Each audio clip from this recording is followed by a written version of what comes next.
What would you do in this situation?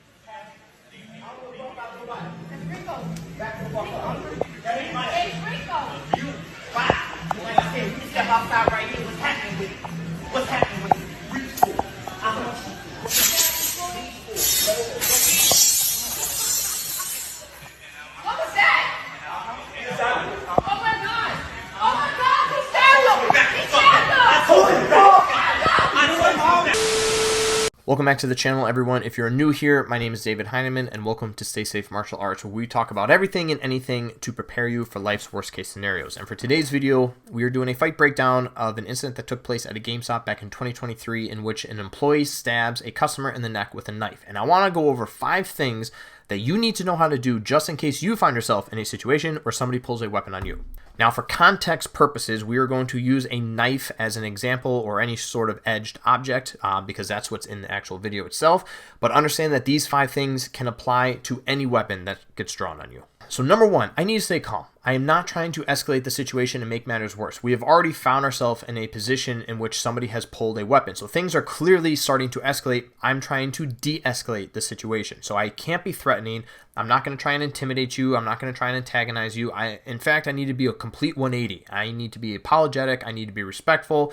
Tell some white lies if you need to. But essentially, you're trying to say anything and everything to end the situation quickly before things turn violent. Because if this person has already drawn the weapon, they've shown intent, and I have to assume that they are going to use it at some point if things don't end. Now, maybe this person is just trying to scare me and intimidate me, but again, it doesn't matter. A weapon's in play. I have to go under the assumption that it will be used at some point. So I need to be calm, and I need to be de-escalating the situation quickly. Number 2, I need to start creating distance. And honestly, your first focus should be maintaining distance, meaning that you are not allowing the person to get any closer to you. Because if they start getting closer to you, if they continue to approach you, even after you've established your boundaries, even after you've attempted to create space, they keep closing that distance, you're going to have to get hands-on at some point, and probably sooner than later, because I am definitely reading the body language that, yeah, this person's about to use on me. So I need to maintain distance. If we started 5 feet apart, we're not getting any closer. It's going to be 5 feet or more. And so I want to slowly start moving backwards. I want to slowly start moving at angles or side to side so that this person has to kind of chase me essentially,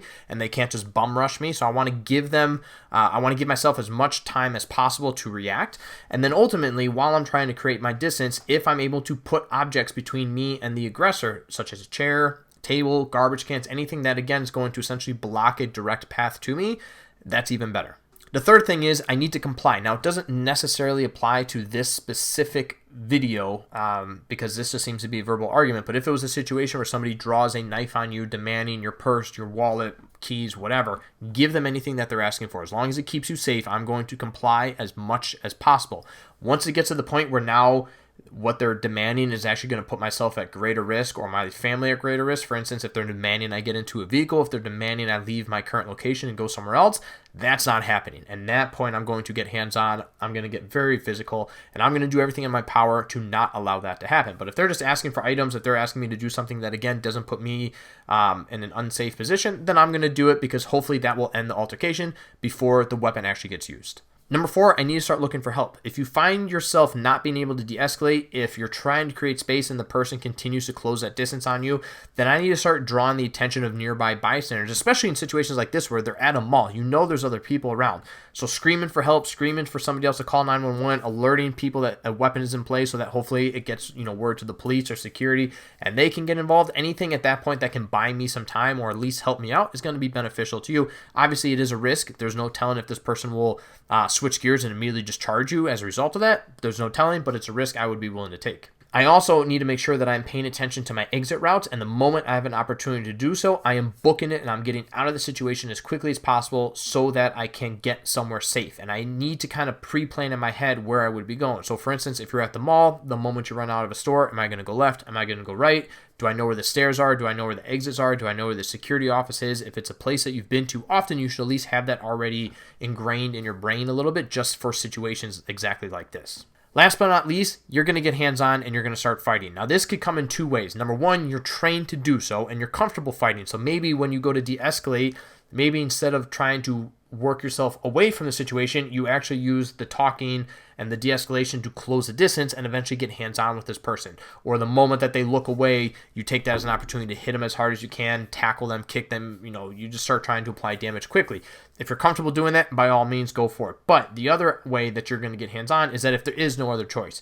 You've tried to de-escalate, it's not working. You've tried to get help from nearby bystanders, no one's around. You can't run away, you can't create any space. You have no choice but to get hands-on. Now, whether you're experienced or not, if we don't have a choice, we don't have a choice. You're going to be getting hands-on. So let me just kind of give you a quick little rundown in this instance. If we're focused on just like a blade, for instance, understand you're going to get cut and stabbed. It's inevitable anytime you're dealing with an edge object. It's just a matter of how bad are you going to get cut and stabbed. We want to minimize that as much as possible. So my focus is going to be trying to get hands-on with the attacking arm. I want to control the attacking limb so that they can't use the weapon against me.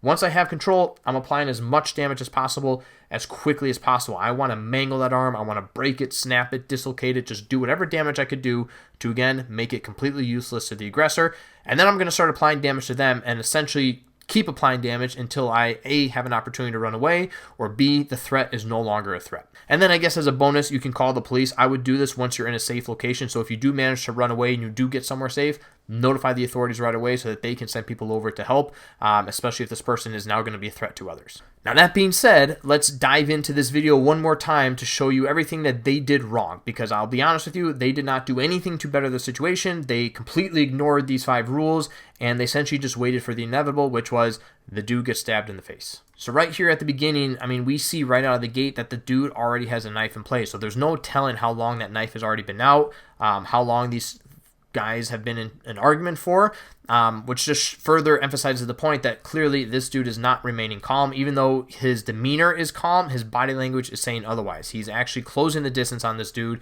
His chest is puffed out, his shoulders are up. He's essentially just waiting for this dude to make a move so that he could see red and beat the crap out of him. The woman over here, as you'll see throughout this video, she's just sitting here on 2 phones, not really doing anything, not making any attempt to walk out of here. She's on the phone with someone, maybe the police, maybe it's a friend, and the other phone is just recording. Mr. Puma in the background is just your average NPC character. He is just nonchalant, could give a rat's ass of what's going on, and doesn't even seem fazed of the fact that he is in a knife fight right now. Even though he's not the one actually talking to the dude, you're in a knife fight. You're in the proximity. This dude's pissed off. He's got a weapon. He's clearly prepared to use it. You're in a knife fight.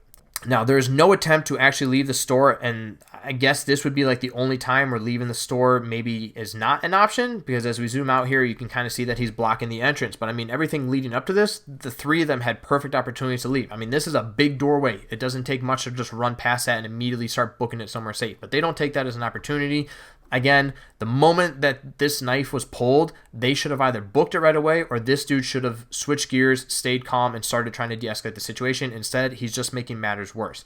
And as we let this video play on, not only does he fail to maintain distance because he doesn't even move as this guy approaches him, but he actually steps up to the guy as well and actually continues to close the distance. And as you see here, the guy gets physical, right? So he's, again, further foreshadowing that he's willing to use the knife and he plans on using the knife.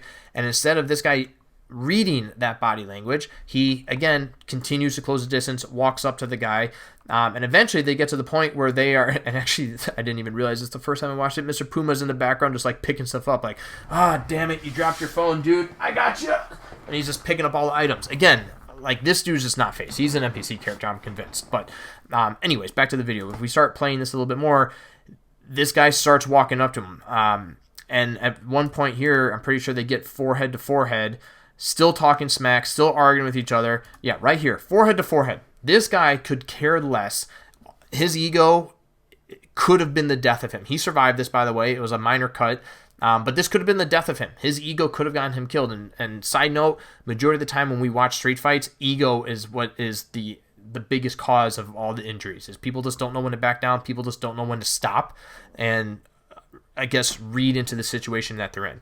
And I don't care how experienced you are. I don't care how good your training is. Nobody is successfully defending any attack from here. At the very minimal, you're just going to try to reduce how much damage you take, but you're not stopping it. And that's exactly what happens. The employee here takes it as a perfect opportunity to just stab him in the neck. Now, we all see this. This guy's watching. If we play it a little bit more, this woman's literally recording it, and she literally asks here, what just happened? What was that? Like, the dude just stabbed me, and he literally nonchalantly just responds and goes, he just stabbed me with a knife. And they don't freak out. Again, the moment that this guy used a knife, I would have booked it. If I was this dude and I got stabbed, because I don't know how bad the damage is, I'm booking it. I'm turning and running as quickly as possible. But no, they also kind of hang out. Even once the guy says, like, oh, he stabbed me, they still take their time to run away. And then finally, these two guys run. I mean, this dude literally runs with his hands in his pocket, so he still clearly doesn't care. And then this woman is still just hanging out. Again, zero survival instincts, still kind of recording. Now she's starting to scream for help. That's a little too late. Like, we talked that one of the key things you want to do is get the attention of nearby bystanders to see if people will jump in and help or at least notify the authorities. She's doing this now. She had all the opportunity in the world to get help. She waits until after the dude's already been stabbed. And now when she should be running, she's sitting here calling for help. Again, fails to maintain the distance because this guy walks right up to her and she literally has to push him off with her hand. So she failed to control the distance. She fails to de-escalate. She's failing to escape. And then when she does finally go, she just walks, just casually walks. She's still sitting on the phone. The dude approaches her again. And honestly, when I watched this video for the first time, I thought he was about to stab her. But no, he just kind of walks up to her, turns and walks away. And then she just continues walking on by like nothing happened. So again, oh, and actually she comes back. And oh, I'm sorry, I'm going to continue recording you or I was going the wrong way. I mean, I'm just flabbergasted about this whole thing. So at the end of the day, if you find yourself in a situation where somebody pulls a weapon on you, don't do what these people did. Again, they did not do anything to help themselves out. They did not do anything to try and end the situation safely or civilized. They literally just stood there and waited for the inevitable to happen. So if you find yourself in a verbal argument, you need to understand how quickly those can go from 0 to 100. You never know what the other person is willing to do. You never know what they're capable of doing. You have no idea if they have a weapon on them.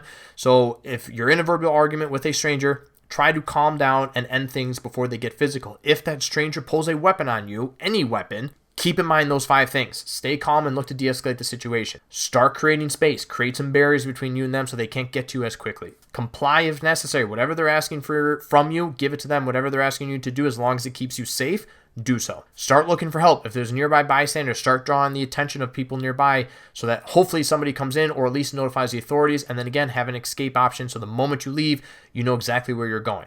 And then last but not least, get ready to get hands-on, whether it's you're choosing to do so because you see an opportunity to hit this person or you have no other option and you're forced to get hands-on. So I hope you took something away from this video and we'll see you in the next one. Stay safe.